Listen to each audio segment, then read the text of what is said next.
বাংলাদেশে ফিরবেন, ফিরে আসবেনই, ভার্চুয়ালে এমনই বার্তা দিলেন শেখ হাসিনা এবং বাংলাদেশে ফেরার পর আওয়ামী লীগ নেতাকর্মীদের ওপরে অত্যাচারের বিচার করবেন এমনই বার্তা দিলেন ভার্চুয়ালি শেখ হাসিনা। নালিশ করে আমি কেন এখানে বসে আছি, আমি কেন বক্তৃতা দিই, তার খুব লাগে। কেন লাগে? আমি একজন স্বাধীন চেতা মানুষ এবং বাংলাদেশের সংবিধান অনুযায়ী এখনও আমি প্রধানমন্ত্রী এবং তার দুর্নীতির বিরাট খতিয়ান আমার নিজের কাছেই আছে। আমি সমস্ত ডাউনলোড করে নিয়ে নিয়েছি এবং এখন পরে পরে আমি দেখি যে কত হাজার কোটি টাকা সে বানিয়েছে বিদেশে। সে কোথায় এত টাকা পেলো? 9 কোটি টাকা দিয়ে গুলশানে সে রোড নাম্বার 84-তে ফ্ল্যাট কেনে। প্যারিসে তার বিশাল বিলাসবহুল ফ্ল্যাট। শোনা যাচ্ছে, লোকের কাছে শুনেছি 2 বিলিয়ন টাকা নাকি প্যারিসে সে বিনিয়োগ করেছে। ও টাকা বাংলাদেশে কেন বিনিয়োগ করেনি? তার জবাব ইউনুসকে দিতে হবে, তার ওই সমন্বয়কারীদের দিতে হবে। আপনি যদি আমরা যে 71 থেকে 75 পর্যন্ত আলোচনা করে থেকে জিয়াবাদ মুজিবাদের যে কথা আপনি আজকে বললেন, সেখানে আমি জিয়ার প্রতি শ্রদ্ধা পোষণ করি এবং জিয়া যে কাজগুলো করেছে ইকোনমিক ডেভেলপমেন্ট, সেই জায়গা থেকে বাংলাদেশে এখনো সফল ভোগ করতেছে। কিন্তু সাথে সাথে আমি শ্রদ্ধা পোষণ করতে চাই যে সে আমাদের তাহের ভাইয়ের প্রতি, যে উনি নারায়ণগঞ্জ থেকে এক পাও নিয়ে সিপাহী জনতার এখানে বাংলাদেশকে বাঁচানোর জন্য চলে আসছেন। আবার ওই মানুষটাকে ফাঁসিতে দেওয়া হয়েছিল, কেন তাকে কোনটা করা হয়েছিল? এইসব অসংখ্য প্রশ্ন আমাদের সামনে আছে। এই প্রশ্নগুলোর অবতারণা করা উচিত। কেন যারা মুক্তিযুদ্ধে অংশগ্রহণ করেছিল সেই সেনা অফিসারগুলোকে কেন 1200 সেনা অফিসারকে কেন হত্যা করা হয়েছে? আমার মনে তোমার আমার দল কি এনসিপি এগুলো করে আসলে কোনো লাভ নেই। এই দলগুলোর হাতে সোনার বাংলা আর ছাইরেন না ভাই। এরা অনেক কিছু পারলেও দেশ চালানোর মতো ম্যাচুরিটি এদের এখনো আসে নাই। যাকে ভাগ্যবশত পেয়ে গেছি একবার, তাকে আমরা নাড়া না দেই। থাকি না কয়েকটা বছর একটু শান্তিতে। আমাদের বাঙালিদের সুখে থাকতে ভূতে কিলায়। তো এখন দেশের অবস্থা দাঁড়িয়েছে ওইরকম। আমি যদি রাজনীতিতে থাকতাম, সবার আগে আমি রুলস বানাতাম, রাজনীতিতে আসতে হলে বিসিএস এক্সাম দিয়ে আসতে হবে। একজন পাতি রাজনীতিবিদ জুয়ারি দাদার পয়সায় দেশের টাকা উড়াবে আর বলবে আমি একজন জমিদারের নাতি। এগুলো বের হয়ে যাইতো ভাই যখন আপনাকে বিসিএস এ বসতে হইতো। আসসালামু আলাইকুম রহমতুল্লাহ। সবাই কেমন আছেন? আশা করি সবাই অনেক অনেক ভালো এবং সুস্থ আছেন। সবাইকে স্বাগতম জানাচ্ছি আমাদের আরেক নতুন ভিডিওতে। প্রতিদিনের মতো আমি আপনাদের সিরিয়াত ফারুকি আবারও চলে আসলাম নতুন একটা ভিডিও নিয়ে। দর্শক, আজকের ভিডিও টাইটেল এবং থাম্বনেল দেখে বুঝতে পেরেছেন কি বিষয়টা নিয়ে কথা বলবো। আপনারা জানেন 5 আগস্ট ছাত্রদের তীব্র আন্দোলনের মুখে পদত্যাগ করে দেশ ছেড়ে পালিয়েছেন সাবেক প্রধানমন্ত্রী শেখ হাসিনা। শেখ হাসিনা সরকার পতনের পরে দেশের দায়ভার অর্থাৎ দেশের দায়িত্ব গ্রহণ করেন বর্তমানে সরকারের অন্তর্বর্তীকালীন সরকারের প্রধান উপদেষ্টা অর্থনীতিবিদ ডক্টর মোহাম্মদ ইউনুস। তিনি ক্ষমতা হাতে নেওয়ার পরে তাকে নানানমুখী চ্যালেঞ্জ মোকাবেলা করতে হয়েছে। এখনও তিনি নানান চ্যালেঞ্জ মোকাবেলা করে চলেছেন। এদিকে শেখ হাসিনা সরকার দেশ ছেড়ে পালানোর পরে তিনি ভারতে বসে বিভিন্নভাবে নানান কর্মকাণ্ড চালিয়ে যাচ্ছে অডিও রেকর্ডের মাধ্যমে। সাম্প্রতিক সময়ে তার একটা অডিও রেকর্ড ফাঁস হয়েছে, যেখানে তিনি শেখ হাসিনা নিজে দাবি করেছেন তিনি এখনও বাংলাদেশের প্রধানমন্ত্রী এবং তিনি ডক্টর ইউনুসকে সরাসরি তিনি ফাঁসিতে ঝুলাবেন বলেও মন্তব্য করেছেন। বেশ কিছু মন্তব্য করেছেন তিনি। একটা বিশাল কল রেকর্ড ইতিমধ্যে সামাজিক যোগাযোগ মাধ্যমে ভাইরাল হয়েছে। সেই কল রেকর্ডের বেশ কিছু অংশ বিশেষ আপনাদের মাঝে তুলে ধরার চেষ্টা করছে এবং বেশ কিছু ভিডিও, আপনারা বেশ কিছু তথ্য আজকের ভিডিওটার মাধ্যমে জানতে পারবেন। তাই সবাইকে আমি অনুরোধ করবো বিনীতভাবে এক মুহূর্ত না টেনে সবাই ভিডিওটি শেষ পর্যন্ত দেখে আপনার ব্যক্তিগত মত অবশ্যই কমেন্ট করে জানাবেন। আর বেশি কথা না পারে আমরা ধারাবাহিকভাবে ভিডিওগুলো একটু বিস্তারিত দেখে আসি। আজকের ভিডিওর মাধ্যমে অনেক তথ্য জানতে পারবেন। তো দর্শক, চলুন আমরা একটা ভিডিও ফুটেজের মাধ্যমে বিস্তারিত দেখি। বাংলাদেশে ফিরবেন, ফিরে আসবেনই, ভার্চুয়ালে এমনই বার্তা দিলেন শেখ হাসিনা এবং বাংলাদেশে ফেরার পর আওয়ামী লীগ নেতাকর্মীদের ওপরে অত্যাচারের বিচার করবেন এমনই বার্তা দিলেন ভার্চুয়ালি শেখ হাসিনা।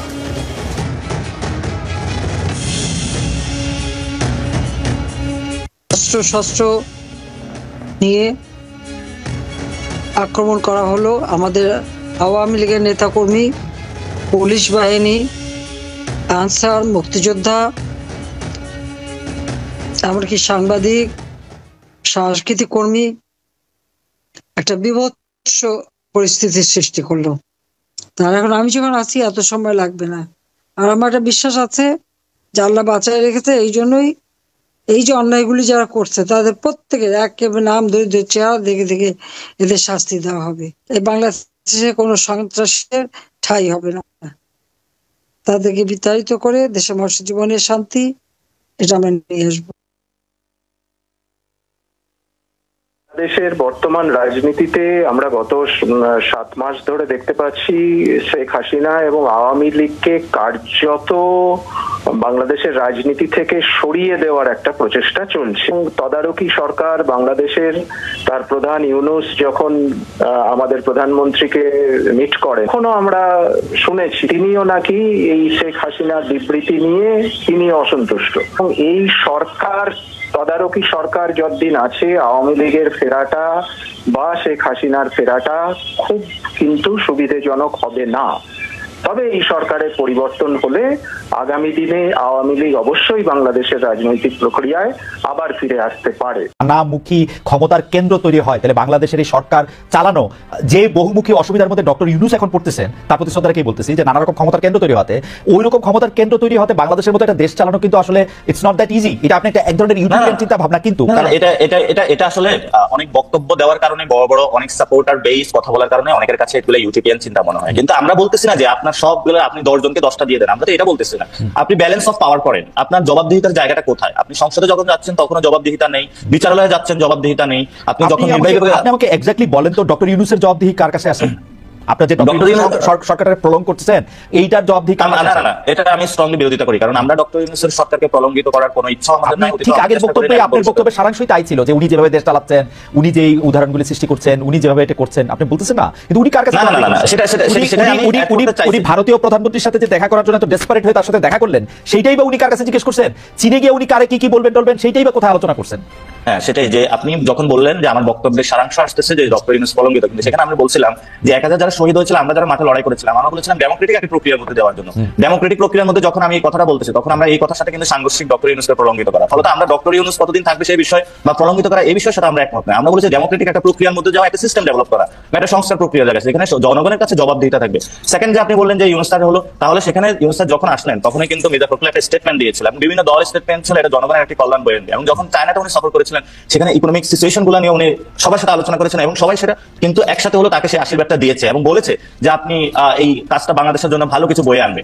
এখন আমরা স্টেট লেভেলের যে জায়গায় ফ্যাক্ট বেসিসে আমাদের উপরে যদি কেউ নিপীড়ন চালিয়ে থাকে, সেখানে কিন্তু আমরা বিরোধিতা করি। দ্যাট ডাজন্ট মিন আমি ওয়ার্ল্ড স্টেজে থাকবো না, ওয়ার্ল্ড স্টেজে স্টেট পর্যায়ে কিন্তু সেই কথাগুলো থাকবে। এবং আপনি যখন আপনি যখন অ্যাকাউন্টেবিলিটির কথা বলতেছেন, তখন আমি বলতেছি যে ডক্টর ইউনূস সরকারের মানে ব্যক্তি দিয়ে তো আমরা সরকারের বিবেচনা করতে পারবো না। ডক্টর ইউনূস হইতে পারেন যে অনেক ভালো ডিপ্লোম্যাট, অনেক কিছু উনি বোঝেন, তো কিন্তু উনি কার কাছে জবাবদিহি করছেন বা এই ধরনের সরকারের পক্ষে কারো কাছে জবাবদিহি করা সম্ভব কিনা, আমি সেই জায়গাটা জানতে চাইছিলাম। না, এই ধরনের সরকারের কাছে যে জবাবদিহিতার জায়গাটা আপনি দেখেন, প্রথমত যেটা মাহাজিরা বলে থাকে যে একটি হলো জনগণের জায়গা থেকে জনগণ কিন্তু তাদের এক্সপ্রেস ভিউতে বিভিন্ন জায়গায় যায় না। এখন ধরুন ডক্টর ইউনূস একটি সিদ্ধান্ত নিচ্ছে যে ডিসেম্বরের মধ্যে উনি নির্বাচন দেবে বা বিএনপি যে দলগুলোর সাথে বসতেছে, এখন আপনার এখানে কিন্তু আপনি একটা ভোটিং ব্যবস্থা চালু করে দিচ্ছেন, জনগণ কিন্তু এখানে তার মাধ্যমে সে রায়টা দিচ্ছে। অর্থাৎ যে ডক্টর ইউনূস যদি সিদ্ধান্ত নেয় ডিসেম্বরের মধ্যে নির্বাচন দিবে, তাহলে সে কিন্তু এখানে তার বিরুদ্ধে ভোট দিচ্ছে। ফলত এইভাবে অনেকগুলো ওয়েতে তারা কিন্তু তাদের ভিউজ গুলো তারা এক্সপ্রেস করতেছে এবং তারা সেই জায়গাতে কিন্তু কাজ করতেছে। এখন আপনি কি চিন্তা করেন ডক্টর ইউনূস এমন যদি কালকে হলো দেশের স্বার্থ বিরোধী কোনো কাজ করে থাকে, জনগণ এখানে হলো মুখে আঙুল চুষে বসে থাকবে? এটা থাকবে না কখনোই। ফলত আমরা এই জায়গাটায় বলি যে জনগণকে পাওয়ারফুল করা, যেখানে হলো একটি দলের যিনি প্রধান তার কাছে সকল, আপনি ভোট করলেন, ভোট নিয়ে আপনি ঘরে তালা বন্ধ করে ভিতরে এবার যা ইচ্ছা তা করতেছেন না। আমরা মনে করি জনগণের সামনে যে এখন যে ট্রান্সপারেন্সি আছে, আপনি চিন্তা করেন কালকে ডক্টর ইউনূস, আপনি বলেন কালকে যদি ডক্টর ইউনূস একটি দেশ বিরোধী কোনো কাজ করে, উনি কি থাকবে নাকি থাকবে না? জনগণ তাকে থাকতে দিবে না, এই পরিস্থিতিটা এখন আছে।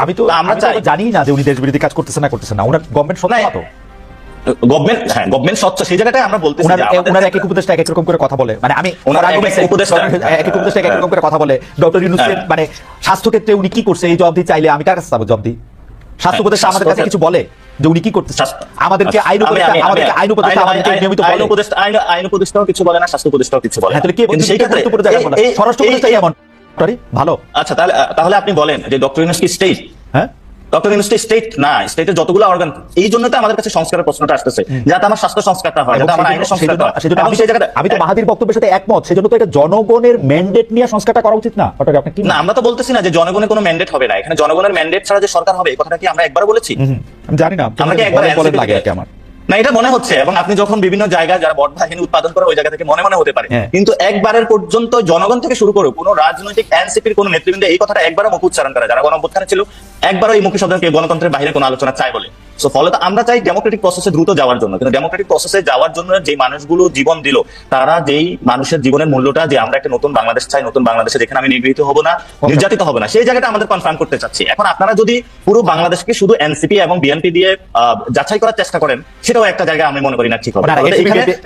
আপনারা দুজন আসেন বলে এনসিপি আর বিএনপির প্রসঙ্গ আসছে, তবে আমার কাছে মনে হয় রাজনৈতিক পার্টি আপনারা যখন নতুন দল করে আপনি যখন ঘোষণা দিলেন, আমি আপনাকে কোট করছি, জিয়াবাদ মুজিবাদ আমরা কোনো বাদ বাংলাদেশে চাই না, এসব বাদ বা আদর্শ দর্শনের বিরুদ্ধে গিয়ে আপনারা দাঁড়াতে চেয়েছেন, কিন্তু আমরা কিন্তু এর কিছুই মানে আমার maybe I am short sighted, কিন্তু আমি কিন্তু কিচ্ছু দেখতেছি না। এটা আমার বোঝার ভুল, উপলব্ধির ভুল, জ্ঞানের সীমাবদ্ধতা হইতে পারে, কিন্তু আমি কিন্তু এনসিপি কে 8-10টা রাজনৈতিক দল থেকে কোনোভাবে আলাদা করতে পারছি না, সত্যি কথা। এখন হ্যাঁ খালিদ ভাই, এটা নিয়েও আমিও অবজারভেশন আছে, আমাদের অবজারভেশন আছে। আমরা 36 থেকে 37 দিনের একটি দল, এবং এখানে মনে করেন যে অনেক স্টুডেন্ট বা তরুণরাই মিলে দল বানিয়েছে, এক্সপিরিয়েন্স যারা আমাদের উপদেশটা এখন আসে নাই। আমরা আমাদের লিমিটেশন স্বীকার করি এবং আমরা প্রতিনিয়ত কাজ করে যাচ্ছি। আমরা বলি না আজকে আমাদের এটাই হলো আদর্শ একটা জায়গা, কিন্তু যে আদর্শিক জায়গাটা এবং যে জায়গায় একটা স্ট্যান্ডার্ড সেট করা, সেই জায়গাটা আমরা কেন অস্বীকার করতে যাবো? আমরা বলতেছি না যে এনসিপির এখন যে বর্তমান অবস্থা, এই বর্তমান অবস্থায় বাংলাদেশের জন্য একটা স্ট্যান্ডার্ড পজিশন বা কোনো কিছু, এবং সেখানে আমরা বলে থাকি যে আপনি যদি আমরা যে 71 থেকে 75 পর্যন্ত আলোচনা করে থেকে জিয়াবাদ মুজিবাদের যে কথাটা আপনি আজকে বললেন, সেখানে আমি জিয়ার প্রতি শ্রদ্ধা পোষণ করি এবং জিয়া যে কাজগুলো করেছে ইকোনমিক ডেভেলপমেন্ট, সেই জায়গা থেকে বাংলাদেশে এখনো সফল ভোগ করতেছে। কিন্তু সাথে সাথে আমি শ্রদ্ধা পোষণ করতে চাই যে সে আমাদের তাহের ভাইয়ের প্রতি, যে উনি নারায়ণগঞ্জ থেকে এক পাও নিয়ে সিপাহী জনতার এখানে বাংলাদেশকে বাঁচানোর জন্য চলে আসছেন, আবার ওই মানুষটাকে ফাঁসিতে দেওয়া হয়েছিল, কেন তাকে কোনটা করা হয়েছিল? যে এইসব অসংখ্য প্রশ্ন আমাদের সামনে আছে, এই প্রশ্নগুলোর অবতারণা করা উচিত। কেন যারা মুক্তিযুদ্ধে অংশগ্রহণ করেছিল সেই সেনা অফিসার গুলোকে কেন 1200 সেনা অফিসারকে কেন হত্যা করা হয়েছে? আমার মনে হয় রাজনৈতিক পাটোয়ারির প্রতি আমরা কাল টাকারে কাউকে দেখতে চাই না, এবং এই তরুণ প্রজন্ম যারা আছে এবং এই বর্তমান যে প্রজন্ম ভবিষ্যতে, এটা এনসিপির যদি কেউ কাল্ট হয় তাকে দেখতে চাইবে না, এনসিপির ওই জায়গায় মানুষের কাছে যেতেই পারবে না। ফলত আমাদের এই সময়ের সামগ্রিক আলোচনাটা কোন মুখে আমরা বাংলাদেশ থেকে নিতে চাই, আমরা এটাও চাই ওই জায়গাটা আমরা এনসিপি কে নিয়ে যেতে চাই। ওকে, নালিশ করে আমি কেন এখানে বসে আছি, আমি কেন বক্তৃতা দিই, তার খুব লাগে। কেন লাগে? আমি একজন স্বাধীন চেতা মানুষ এবং বাংলাদেশের সংবিধান অনুযায়ী এখনও আমি প্রধানমন্ত্রী। 7 জুলাই ছাত্ররা আন্দোলন শুরু করলো কোটার, কারণ এই কোটা তো আমি বাতিল করে দিয়েছিলাম যখন 2018 সালে তারা আন্দোলন করে।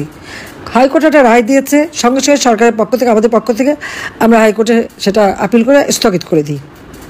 আসলে কোটা বলে তো কিছুই নাই। তারপর 7 জুলাই থেকে যখন আন্দোলন শুরু করে, আমি তখন সবাইকে বলেছিলাম, পুলিশ আইজিপি কমিশনার বা আমাদের সবাইকে বলছিলাম, দেখ বা ছেলেপেলেরা আন্দোলন করছে, আমরা তো আন্দোলন সংগ্রাম করে রোদে পুড়ে বৃষ্টিতে ভেজে দিনের পর দিন সংগ্রাম করেই এই দেশ স্বাধীন করেছে, এরা তো সেসব কিছু করতে হয়নি। কারণ 2009 আমি সরকার গঠন করার পর থেকে এই 15 বছর ধরে মানুষ শান্তিতে ছিল। লেখাপড়ায় যেখানে বছরের পর বছর সেশন জট থাকতো, জিয়ার আমলে, এরশাদের আমলে, খালেদা জিয়ার আমলে, আওয়ামী লীগের আমলে কোনো সেশন জট ছিল, আস্তে আস্তে সেশন জট কমালাম। লেখাপড়া নিয়মিত করা, উচ্চশিক্ষা, ডিজিটাল শিক্ষা, সাবমেরিন কেবল, বঙ্গবন্ধু স্যাটেলাইট উৎক্ষেপণ, আমাদের ওয়াইফাই কানেকশন সারা বাংলাদেশে, সবই তো আমরা করে দিয়েছি। প্রত্যেকটা ঘরে ঘরে আলু জ্বেলে দিয়েছি, শিক্ষার একটা চমৎকার পরিবেশ করে দিয়েছি। তো তারা একটু রোদে ভিজে বৃষ্টিতে ভিজে আন্দোলন করতে দাও, ওদের দাবি তো সব মেনে নিলাম।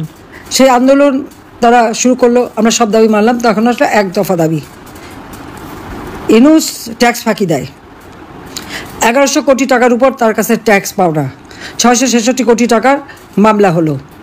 সেই মামলা রায় হওয়ার কথা ছিল 6 আগস্ট। প্রত্যেকটা তার যে এই যে 48টা কোম্পানি সবই কিন্তু একটাও লাভজনক না। লাভজনক না, তার কারণটা হচ্ছে সে কোনো ট্যাক্স দেবে না, কাজে সে ট্যাক্স ফাঁকি দেবে। আর শ্রমিকদের যে প্রত্যেক কোম্পানি প্রফিটের 5% শ্রমিক কল্যাণ ফাউন্ডেশনে যাবে। কোনো দিন একটা টাকাও তারা দেয়নি। শ্রমিকরা তার বিরুদ্ধে মামলা করে, সেই মামলায় সে সাজাপ্রাপ্ত আসামি। ডক্টর ইউনূস কনভিক্টেড আসামি, সাজাপ্রাপ্ত আসামি, সেটা আবার লেবার কোর্টে। আজকে সে হয়ে গেছে ক্ষমতার শিখরে বসে আছে অবৈধভাবে, যার কোনো সাংবিধানিক ভিত্তি নেই, যার কোনো জনগণের ম্যান্ডেট নাই। এই অবৈধ ক্ষমতা দখল করে এখন ক্ষমতাকে ভোগ করা, অর্থ আত্মসাৎ করা, অর্থ পাচার করা এবং অর্থ বাড়ানো, এটাই হয়ে গেছে তার। এবং এর মধ্যে ব্যবসা বাণিজ্য কিন্তু আরও কিছু সে হাতিয়ে নিয়েছে। ঠিক বিকাশ, নগদ এদের মতো তিনি টাকা এক্সচেঞ্জ করতে পারবেন, তারপরে হাসপাতাল করবে, এটা করবে, সেটা করবে, নানা ব্যবসা ইতিমধ্যে এই কয় মাসের মধ্যে তিনিও যেমন হাতিয়ে নিয়েছেন, আবার তার ওই সমন্বয়ক গোষ্ঠী তারাও আপনারা দেখেন, তার সেই প্রেস সেক্রেটারি থেকে শুরু করে তার সাথে যারা শত শত কোটি টাকার মালিক হয়ে গেছে তারা ইতিমধ্যেই। 1000 টাকা খরচ করার ক্ষমতা ছিল না তাদের, এখন শত কোটি টাকা ছাড়া তার চোখে দেখে না, আবার দলও করে ফেললো। এইভাবে একটা দেশকে যে তারা ধ্বংসের দিকে নিয়ে গেল এবং পুরো দেশটা একটা জঙ্গি। আজকে যেখানে আমি কথা বলি, আমার আওয়ামী লীগের অগণিত নেতা কর্মী ঘর বাড়ি ব্যবসা প্রতিষ্ঠান সব একে একে ধ্বংস করে দিচ্ছে। সবথেকে দুঃখের বিষয় 32 নম্বরে বঙ্গবন্ধু ভবন, যে ভবন থেকে জাতির পিতা স্বাধীনতার ঘোষণা দিলেন, রাষ্ট্রপতি হিসেবে তিনি কিন্তু কোনো বড় জায়গায় থাকেন নাই, ওই ছোটো বাড়িটাই থাকতেন। কারণ এই বাড়িটা আমার মা নিজের হাতে তৈরি করেছিলেন। মাত্র 2টো কামরা করে আমাদের নিয়ে এসে ওঠেন, একটা করে প্রত্যেকটা ইট মা নিজের হাতে পানিতে ভেজাতেন, কাতনি দিয়ে গেলে নিজে হাতে পানি দিতেন লেবার খরচ কমাতে। সেইভাবেই বাড়িটা আমার মা গড়ে তুলেছিলেন। ওই বাড়িতে কিন্তু আমার মা বাবা ভাই সবাইকে হত্যা করলো, রক্তের দাগ বুলেটের চিহ্ন ওই বাড়িতে। ওই একটা সম্পত্তি ছিল আমাদের 2 বোনের, আমরা তো সেটা ভোগ করিনি, আমরা তো জনগণকে দিয়ে দিয়েছি। বঙ্গবন্ধু মেমোরিয়াল ট্রাস্ট করেছি, বঙ্গবন্ধু স্মৃতি জাদুঘর করেছি, জাদুঘর করে ট্রাস্টের মালিকানায় ওই বাড়ি তো আমরা দান করে দিয়েছি জনগণকে। ওটা তো জনগণের সম্পদ। প্রথমে আগুন দেওয়া, তারপরে হাতুড়ি দিয়ে মারা এবং বুলডোজার দিয়ে সেই বাড়িটাকেও তারা ভেঙে দিল। সেই স্মৃতিটুকু আমাদের বেঁচে থাকার একটু স্মৃতি ছিল। হ্যাঁ, আমি 81 সালে ফিরে এসে আমাকে কিন্তু জিয়া রহমানের বাড়িতে ঢুকতে দেয়নি। জিয়া মরার পরে সাত্তার সাহেব তখন বাড়িটা দিয়েছিল, সেটা আবার অন্য এক ইতিহাস। আমাদের নামে একটা বদনাম করবে, এই সোনাদানা পাওয়া গেছে, এটা গেছে ওইসব প্রচারের জন্য। যাই হোক, তাও ওটা দিয়েছিল। তো ঘরে বসে আমি আমার বাবা ভাইদের জন্য দোয়াটাও পড়তে পারতাম, কারণ জিয়া বেঁচে থাকতে ঘরে ঢুকতে পারিনি, রাস্তায় বসে দোয়া পড়তে হতো। কিন্তু আমাদের কোনো আফসোস এটা আমি করি না এই জন্য যে বঙ্গবন্ধুর নাম মুছে ফেলার চেষ্টা তো বহুবার হয়ে গেছে। 7ই মার্চের ভাষণ আন্তর্জাতিক প্রামাণ্য দলিলে জাতিসংঘ কর্তৃক স্বীকৃত, ইউনেস্কো স্বীকৃতি দিয়েছে। বঙ্গবন্ধুর নাম ওই স্যাটেলাইট বঙ্গবন্ধু 1 ওর গায়ে লেখা মহাকাশে চলে গেছে, আর সারা বিশ্ব জানে। কাজে হাজার হাজার নেতাকর্মী আজকে গৃহহারা, ঘর বাড়ি হারা, আগুন দিয়ে জ্বালিয়ে দিয়েছে, সব লুটপাট করেছে। এই লুটেরা কারা? আজকে এত নীতির কথা, ক্ষমতা, এত দাপট, সব লুটপাট করেই তো এই দাপটার এত বড় কথা। তো লুটেরাদের রাজত্ব চলছে এবং ইউনূস হলো সেই লুটেরাদের সর্দার। আওয়ামী লীগের যে কয়েক হাজার নেতা কর্মীকে হত্যা করেছে, শুধু নেতা শুধু না, তার পরিবার সহ।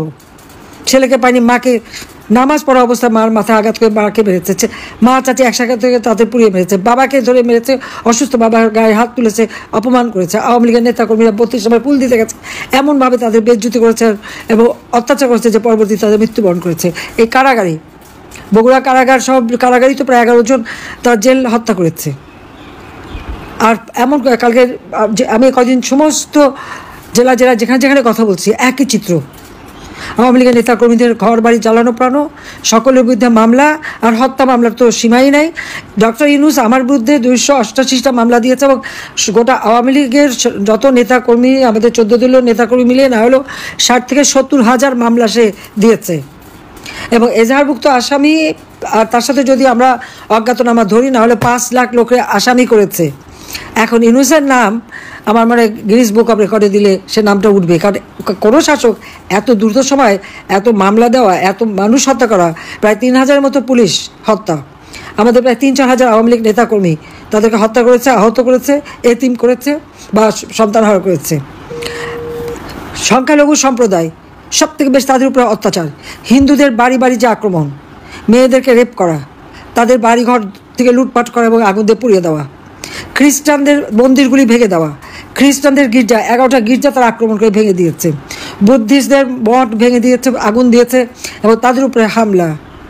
এমনকি আমাদের ওলামা মাশায়েখ, পীর, দরগা শরীফ, সেগুলো এদের হাত থেকে রেহাই পায়নি। কতগুলি দরগা শরীফ আপনারা দেখেন, সব ভেঙে টেঙে চুরমার, লুটপাট। ওলামা মাশায়েখদের বিরুদ্ধে অনেকের বিরুদ্ধে মামলা, তাদের উপরেও নির্যাতন। সেখানে মানে মসজিদ, দরগা, কোনো কিছুই তো বাদ যায়নি। সংখ্যালঘু সম্প্রদায়, এমনকি আমাদের যারা যারা আছে তাদের উপর পর্যন্ত হামলা করেছে। তারা কী চায় দেশটাকে নিয়ে? এবারে প্রায় 1100-র মতো শিল্প কলকারখানা বন্ধ এবং আওয়ামী লীগের নেতাদের বহু শিল্প কলকারখানা আগুন দিয়ে পুড়িয়েছে বা ধ্বংস করে দিয়েছে বা বন্ধ করে দিয়েছে। হাজার হাজার লক্ষ লক্ষ শ্রমিক বেকার। এবারে ঈদের আনন্দ কোথায় থাকবে? ঈদের যাতায়াতের ভিড় কোথায় থাকবে? চোখের পানি, শ্রমিকের চোখের পানিতে ভরা ঈদ। দিনমজুর যা কামাই করতো আওয়ামী লীগের আমলে, অন্তত তারা 3 বেলা খাবার কিনতে পারতো, থাকার জায়গা পেতো, কিছু টাকা থাকতো। আর এখন একবেলাও খাবার জোটাতে পারে না। সারের দাম, সেচের পানি কৃষক পায় না, বীজ পায় না। আমরা যে সমস্ত ভর্তুকি যা যা দিয়েছি সব বন্ধ, বয়স্ক ভাতা, বিধবা ভাতা, প্রতিবন্ধী ভাতা সব বন্ধ। এসব টাকাগুলি গেল কোথায়? 1 কোটি পরিবারের 1 কোটি পরিবারের আমরা টিসিবির মাধ্যমে কার্ড দিয়েছি, মাত্র 30 টাকা কেজিতে চাল কিনতে পারবে। সেটাও ঠিকমতো দেয়নি, তাও নাম কেটে দিয়েছে। তা বাকি টাকা কোথায় গেল? তার জবাব ইউনূসকে দিতে হবে, তার ওই সমন্বয়কারীদের দিতে হবে। সংসদ ভবন, আমাদের সচিবালয় আগুন লাগে কীভাবে? সচিবালয়ে আগুন লাগালো কারা? সংসদ ভবন ভেঙে তছনছ কারা? এই ইউনূসের তো সেই মেটিকুলাস ডিজাইনেরই তো একটা অংশ। গণতন্ত্র ধ্বংস করেছে, সাংস্কৃতিক স্বাধীনতা নাই মানুষের, সামাজিক নিরাপত্তা নাই, মাথাপিছু আয় কমে গেছে, পেটে খাবার নাই। এবার আবারও মনে হয় যে আমরা যে দেশটাকে আমরা খাদ্যের স্বয়ংসম্পূর্ণ করেছিলাম, আজকে সেই দেশেরও আজ 12টা বাজাচ্ছে। এই যে মানুষের এতগুলি ক্ষতি সে করে গেছে, তাকে কি এমনি ছেড়ে দেওয়া হবে? সে কি ভেবেছে কি? নালিশ করে আমি কেন এখানে বসে আছি, আমি কেন বক্তৃতা দিই, তার খুব লাগে। কেন লাগে? আমি একজন স্বাধীন চেতা মানুষ এবং বাংলাদেশের সংবিধান অনুযায়ী এখনও আমি প্রধানমন্ত্রী। হ্যাঁ, ইউনূস চক্রান্ত করেছে, আমাকে হত্যার চেষ্টা করেছে। আল্লাহ আমাকে প্রত্যেকবার বাঁচায়। গ্রেনেড হামলা থেকে বাঁচিয়েছে, 76 কেজি বোমা হামলা থেকে বাঁচিয়েছে, গুলির থেকে বাঁচিয়েছে। এবারও ইউনূসের চক্রান্তের হাত থেকে আল্লাহই আমাকে ওখান থেকে বাঁচিয়ে এনেছে। আল্লাহ যখন আমাকে বাঁচায়, আমি বিশ্বাস করি আমাকে দিয়ে আরও কিছু ভালো কাজ করাবে। সেই কাজটা করাবে বলেই আমাদের 2 বোনকে বাঁচিয়ে রেখেছে। এখানে ইউনূস কিছুই করতে পারবে না, বরং তার বিচার হবে বাংলাদেশে। আর ওই যে লুটেরা, জঙ্গি, সন্ত্রাসী এবং তার ওই সমন্বয়কারী যারা এই সমস্ত আমাদের একটা আওয়ামী লীগ নেতাকর্মী সহ গ্রামের পর গ্রাম, জেলা, উপজেলায় যেখানে তার এজেন্ট আছে, সব জায়গায় আমি জানি। সে টাকা দিয়ে এজেন্ট রাখে, তাদের দিয়ে খোঁজ নেয় এবং তাদের দিয়ে এই ধ্বংসযজ্ঞ হত্যাকাণ্ড চালায়। আবার কেউ লুকিয়ে থাকলে ধরিয়ে দিলে তারপর পুরস্কারও দেয়। কিন্তু সে ব্যবস্থাও আছে, সেটাও আমি জানি। তার চক্রান্ত আমি বহু আগে থেকে সবাইকে বলেছি, বিশ্বাস করেনি। যখন থেকে পদ্মা সেতুর টাকা সে বন্ধ করা হলো, তখন থেকে আমি বলেছি। এবং তার দুর্নীতির বিরাট ক্ষতি আমার নিজের কাছেই আছে। আমি সমস্ত ডাউনলোড করে নিয়ে নিয়েছি এবং এখন পড়ে আমি দেখি যে কত হাজার কোটি টাকা সে বানিয়েছে বিদেশে। সে কোথায় এত টাকা পেল? 9 কোটি টাকা দিয়ে গুলশানে সে রোড নাম্বার 84-তে ফ্ল্যাট কেনে। প্যারিসে তার বিশাল বিলাসবহুল ফ্ল্যাট। শোনা যাচ্ছে, লোকের কাছে শুনেছি 2 বিলিয়ন টাকা নাকি প্যারিসে সে বিনিয়োগ করেছে। ও টাকা বাংলাদেশে কেন বিনিয়োগ করেনি? বাংলাদেশে কেন করেনি? সে টাকা তো বাংলাদেশের গরিবরে ক্ষুদ্র ঋণ দিয়ে মোটা অঙ্কের সুদ খেয়ে সে আজকে শত হাজার কোটি টাকার মালিক। কাজে এর হাত থেকে, জঙ্গি সন্ত্রাসী ইউনূসের হাত থেকে দেশকে রক্ষা করতে হবে। কারণ সে জঙ্গিদের মদত দিয়ে জঙ্গির রাষ্ট্র বানিয়েছে। যে বাংলাদেশ ছিল শান্তির দেশ, উন্নয়নের দেশ, যে বাংলাদেশ উন্নয়নের রোল মডেল হিসেবে বিশ্বের সম্মান পেয়েছিল, সমস্ত সম্মান সে নষ্ট করে দিয়েছে। মুক্তিযুদ্ধের সমস্ত স্মৃতিচিহ্ন মুছে দিচ্ছে, বঙ্গবন্ধুর নাম মুছে দিচ্ছে। এই নাম হাজার মুছুক, ওই পাপীদের হাতে এই নাম মুছলেও সেই নাম মোছা যাবে না। এটা আছে বাংলাদেশের মানুষের হৃদয়, থাকবে চিরদিন। কিন্তু আল্লাহ নিশ্চয় একদিন দিন দেবে ওই খুনি ইউনূস এবং তার যারা দোষর আছে, তার ওই সন্ত্রাসী গ্যাং, তার ওই সমন্বয়কারী থেকে শুরু করে উপদেষ্টা থেকে শুরু করে যারা যারা তার মদতদানকারী, প্রত্যেকের বিচার বাংলার মাটিতে হবে ইনশাল্লাহ। আর সেই বিচার আমরা করবই, বাংলাদেশের জনগণ করবে, এ বিশ্বাস আমার আছে। কাজে সেই আত্মবিশ্বাস নিয়ে এখন থেকে আমাদের নেতাগুলি যে যেখানে আছেন, কে কী করলো না করলো ওটা দেখার দরকার নাই। এখন সকলকে ঐক্যবদ্ধ থাকতে হবে। জাতির পিতা যেমন 7ই মার্চের ভাষণ বলছে, যার যা কিছু আছে তাই নিয়ে, হ্যাঁ এখানে আমি বলবো যে যার যা আছে যতটুকু তাই নিয়ে সকলে, আমার কৃষক, শ্রমিক, আমাদের মেহনতি মানুষ, তাদের পাশে দাঁড়াতে হবে। কারণ প্রত্যেকে আজকে কষ্টে পাচ্ছে। আওয়ামী লীগের আমলে এই কষ্টটা তাদের ছিল না। কোভিডের সময় ওই গার্মেন্টস শ্রমিকদের মজুরি আমি নিজে সরাসরি দিয়েছি। ব্যবসায়ীরা শান্তিতে ব্যবসা করছে, যে দলই করুক। ব্যবসায়ীরা ব্যবসা চালাতে পারে তার জন্য মাত্র 4% সুদে তাকে আমরা ঋণ দিয়েছিলাম, বাকি 5% আমি ভর্তুকি দিতাম। বয়স্ক বিধবা থেকে শুরু করে প্রতিবন্ধী সবাইকে আমি এমনকি স্কুলে যে বাচ্চা যায় মার নামে আমি বৃত্তি উপবৃত্তি দিতাম। সমস্ত টাকা আমার বাজেটে ছিল। 7,97,000 কোটি টাকার বাজেট আমি দিয়ে এসেছি। সেই টাকা কোথায় গেছে ইউনূসের কাছে আমি হিসাব চাই। আবার দেখ, কেন মানুষ কেঁদে ফিরবে? কেন মানুষের ঘরে হাহাকার? কেন আমার শ্রমিকের কান্নায় ঈদের চোখের পানি পড়বে? তার জবাব তাকে দিতে হবে। তার জবাব ইউনূসকে দিতে হবে। কাজে আমি বলবো যে যার যেভাবে আছে, মানুষের জীবন নাবিশ্বাস উঠে গেছে, মানুষকে রক্ষা করতে হবে, এটা আমাদের দায়িত্ব। আমরা তো জীবনে কিছু চাইনি, আমরা দুই বোন, আমরা সব তো বিলে দিয়েছিলাম। আমাদের বাচ্চারা নিজেরা তাদের মেধা দিয়ে পড়াশোনা করে বিশ্বের সেরা ইউনিভার্সিটি থেকে ডিগ্রি নিয়ে তারা কেউ চাকরি করে খাচ্ছে, কেউ কনসালটেন্সি করে, তাদের মতো তারা আছে, তাদের বিরুদ্ধে লেগে আছে, তাদের পিছনে লেগে আছে সে। কাজে এই অন্যায় যেটা আবার দেশের মানুষের সাথে সে করলো, আজকে আবার বৃদ্ধ বনিতা সবাই আজকে কষ্ট পাচ্ছে। বাংলাদেশে কেউ আজকে কেন মেয়েরা এখন আন্দোলন করে রাত 12টার সময়, সন্ধ্যার মধ্যে তাদের ঘরে ফিরতে হয়। শেখ হাসিনা থাকতে আমার পদত্যাগ চায় তারা, আর আমি তাদের নিরাপত্তা দিই। এখন কেমন অবস্থা তাদের? আজকে আমাদের হাজার হাজার ছেলে পেলেদের লেখাপড়া বন্ধ, তাদের ডিগ্রি কেড়ে নিচ্ছে, তাদের পড়তে দিবে না। আওয়ামী লীগের সন্তান হলে পরীক্ষার ফর্ম পাবে না। কেন? আওয়ামী লীগ কি অপরাধ করেছে? দেশ স্বাধীন করে অপরাধ করেছে? তো বাংলাদেশ স্বাধীন না হলে ওই পাকিস্তানিদের বুটের তলায় থাকতে হতো, সেটা তাদের মনে রাখা উচিত। আর 71 সালের 3রা ডিসেম্বর পাকিস্তান ভারত যুদ্ধ শুরু হয়। আর আমাদের মুক্তিযুদ্ধ তো বঙ্গবন্ধু যেদিন থেকে বলেছেন সেই মার্চ মাস থেকে শুরু হয়েছিল। কাজে মুক্তিযোদ্ধা মিত্র বাহিনী একই সাথে যুদ্ধ করে, কিন্তু পাকিস্তান বাহিনী হেরে যায় যুদ্ধে।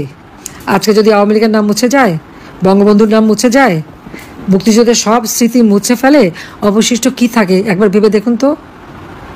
বঙ্গবন্ধু শেখ মুজিব ফিরে এসেছেন বলেই মিত্র শক্তি ভারতীয় বাহিনী বাংলাদেশ থেকে তিনি ফেরত পাঠাতে পেরেছেন, অন্য কেউ হলে পেত না। আজকে যে গভীর যে সমুদ্র সীমা, এই আইন বঙ্গবন্ধু শেখ মুজিব 74 সালে করে যান, তারপরে কেউ এটা দিয়ে কাজ করেনি। আমি ক্ষমতা আসার পরে এই সমুদ্রের সীমায় আমাদের অধিকার আমি প্রতিষ্ঠিত করি। আমাদের ল্যান্ড বাউন্ডারি, স্থল সীমানা চুক্তি, এটাও বঙ্গবন্ধু সেই চুক্তি করে গিয়েছিলেন, সংবিধানের সংশোধন করে দিয়ে গেছেন, কিন্তু কেউ বাস্তবায়ন করেনি। আমি ক্ষমতায় আসার পরে এটা বাস্তবায়ন হয় এবং প্রাইম মিনিস্টার মোদি পার্লামেন্ট এটা পাস করান। তো শান্তি চুক্তি, পার্বত্য চট্টগ্রাম শান্তি চুক্তি, গঙ্গা পানি চুক্তি, সবই তো আওয়ামী লীগের করা। আজকে যতগুলি প্রতিষ্ঠান বাংলাদেশ আজকে বদলে গেছে গ্রাম পর্যায় পর্যন্ত, প্রত্যেকটা গ্রাম আমার শহর, এই স্লোগান তুলে প্রত্যেকটা গ্রামকে একটা শহরে উন্নীত কে করেছে? আওয়ামী লীগ করেছে। তা আওয়ামী লীগের অপরাধটা কি? মানুষ শান্তিতে ছিল, সুখে ছিল, খেয়ে পড়ে ভালো ছিল, ছেলেমেয়েরা লেখাপড়া করতো, ডিজিটাল বাংলাদেশ গড়ে তুলেছিলাম। আজকে ফ্রিল্যান্সিং করে ছেলেমেয়েরা বিদেশি পয়সা কামাই করতে পারতো, বিদেশে ট্রেনিংয়ের জন্য আমরা পাঠাতাম, সব বন্ধ। এই কয়েকটা মাসে দেশটাকে শেষ, কিন্তু সে টাকা পয়সা তারা যথেষ্ট বাড়িয়েছে। কাজে এদের বিরুদ্ধে আজকে জনমত তৈরি করে এদেরকে উৎখাত করবার জন্য সব ব্যবস্থা নিতে হবে। ইনশাল্লাহ জনতার জয় হবেই হবে। জয় বাংলা, জয় বঙ্গবন্ধু, বাংলাদেশ চিরজীবী হোক। প্রিয় ইউনুস সাহেব, এই যে রমজানটা গেল, আমার লাইফে এতটা বয়সে আমি কখনো দেখিনি রমজানে কোনো জিনিসের দাম কমেছে। বরং সারা বছর জিনিসপত্রের বা দ্রব্যমূল্যের দাম যেরকম থাকে, রমজানে দেখেছি সবসময় দাম বেড়েছে। কিন্তু এবার যখন ঈদের বাজার করতে গেলাম, হঠাৎ করে দেখলাম সয়াবিন তেলের কেজি 20 টাকা কমে গেছে। তো আমি একটু অবাক হলাম, দোকানদারকে জিজ্ঞেস করলাম রমজানের শুরুতে সয়াবিনের কেজি কত ছিল। বলল, ম্যাডাম আপনি 200 টাকা 210 টাকা কিনেছেন। আচ্ছা ঠিক আছে, এখন কত? 180 টাকা। জিনিসটা আমাকে খুব ভাবায়। আমি তখনই সিদ্ধান্ত নেই বাসায় এসে আপনার বরাবর একটি খোলা ভিডিও চিঠি পাঠাবো। তাই এই ভিডিওটি করা। বাজার যেদিন করব তার ঠিক 2 দিন পরে ঈদ। আমি আসলে খুবই অবাক হয়েছি, ঈদের মাত্র 2 দিন থাকা অবস্থায় দ্রব্যমূল্যের দাম হাতের নাগালেই। এমনকি পুরো রমজানে যেখানে 150 টাকা কেজি বেগুন খেয়েছি, সেই বেগুন এবার 15 টাকা 20 টাকা কেজি ছিল। হ্যাঁ, যদিও শেষের দিকে দাম একটু বৃদ্ধি পেয়েছে, আমার মনে হয় বেগুনের ঘাটতির কারণে। 20 রমজান পর্যন্ত কিন্তু বেগুন হাতের নাগালেই ছিল। বেগুনি খেতে কিন্তু এবার মোটা অ্যামাউন্টের টাকা গুনতে হয়নি। এখন বাজারে বাজার করতে গেলে গরিবের মুখে হাসি ফুটে। আপনার জন্য দোয়া আসবে না তো কার জন্য আসবে বলেন? এই দেশে যে এটাও সম্ভব আপনি দেখিয়ে দিয়েছেন। এই দেশের মানুষ লাস্ট কবে রমজানে সয়াবিন, পেঁয়াজ, বেগুন এত সস্তায় কিনেছে? আমার মনে হয় মনে করে কেউ বলতে পারবে না। এখন শুধু গ্যাস এবং চালের দামটা যদি একটু কমে, আমাদের মতো দরিদ্র মানুষেরা 2 মুঠো ভাত খেয়ে পড়ে বেঁচে থাকতে পারে। দেশের সাধারণ জনগণকে বলছি, লীগ আর শীর্ষের দালালিটা বাদ দেন। আর ওই যে আপনাদের একটা দল আছে না, তোমার আমার দল কি, এনসিপি, এগুলো করে আসলে কোনো লাভ নেই। এই দলগুলোর হাতে সোনার বাংলা আর ছাইরেন না ভাই। এরা অনেক কিছু পারলেও দেশ চালানোর মতো ম্যাচুরিটি এদের এখনো আসে নাই। যাকে ভাগ্যবশত পেয়ে গেছি একবার, তাকে আমরা নাড়া না দেই। থাকি না কয়েকটা বছর একটু শান্তিতে, আমাদের বাঙালিদের সুখে থাকতে ভূতে কিলায়। তো এখন দেশের অবস্থা দাঁড়িয়েছে ওইরকম। আমি যদি রাজনীতিতে থাকতাম, সবার আগে আমি রুলস বানাতাম, রাজনীতিতে আসতে হলে বিসিএস এক্সাম দিয়ে আসতে হবে। একজন পাতি রাজনীতিবিদ জুয়ারি দাদার পয়সায় দেশের টাকা উড়াবে আর বলবে আমি একজন জমিদারের নাতি। এগুলো বের হয়ে যাইতো ভাই যখন আপনাকে বিসিএস এ বসতে হইতো রাজনীতিতে আসতে হলে। কত আপনার যোগ্যতা আর কত আপনার দাদার দাপট দেখাতো যত খেলার মাঠে। দেশ চালাবে যারা, তাদের যোগ্যতা সবার আগে পরিমাপ করা উচিত। ইউনূস সাহেবের কাছে অনুরোধ, আপনি এই দায়িত্ব ছাড়ার আগে যোগ্যতার মাপকাঠিতে মেপে তবেই এই দেশের দায়িত্ব কারো হাতে তুলে দেবেন। তো প্রিয় দর্শক, ইতিমধ্যে আপনারা সবাই শেখ হাসিনার সেই কল রেকর্ডটাও দেখেছেন। এর পাশাপাশি বেশ কিছু ভিডিও ফুটেজ আপনারা দেখেছেন, যে ভিডিওটা দেখে আশা করি আপনারা আজকের ভিডিওটার মাধ্যমে অনেক গুরুত্বপূর্ণ তথ্য জানতে পেরেছেন। দর্শক, এই বিষয়টা নিয়ে আপনার মূল্যবান মতামত অবশ্যই কমেন্ট করে জানিয়ে ফেলুন। এখানে আমাদের ব্যক্তিগত কোনো মতামত নেই, সামাজিক যোগাযোগ মাধ্যম থেকে যেগুলো সবসময় আলোচনায় থাকে সেই বিষয়গুলো আমরা জাস্ট ভিডিও আকারে আপনাদের মাঝে তুলে ধরার চেষ্টা করি। ধন্যবাদ সবাইকে এতক্ষণ সাথে থাকা সম্পূর্ণ ভিডিওটা ধৈর্য সহকারে দেখার জন্য। দেখো মনে কোনো ভিডিওতে শেষ করার আগে ছোট একটি অনুরোধ জেনে রাখতেছি, যারা আমাদের চ্যানেলটিতে এখন নতুন আছেন চ্যানেল সাবস্ক্রাইব করে সাথে থাকবেন, যারা ইতিমধ্যে সাবস্ক্রাইব করেছেন এবং ভিডিওটি শেষ পর্যন্ত দেখেছেন ধৈর্য সহকারে, তাদেরকে অসংখ্য ধন্যবাদ জানিয়ে শেষ করবো আজকের ভিডিওটি। ভালো থাকবেন, সুস্থ থাকবেন, আল্লাহ হাফেজ।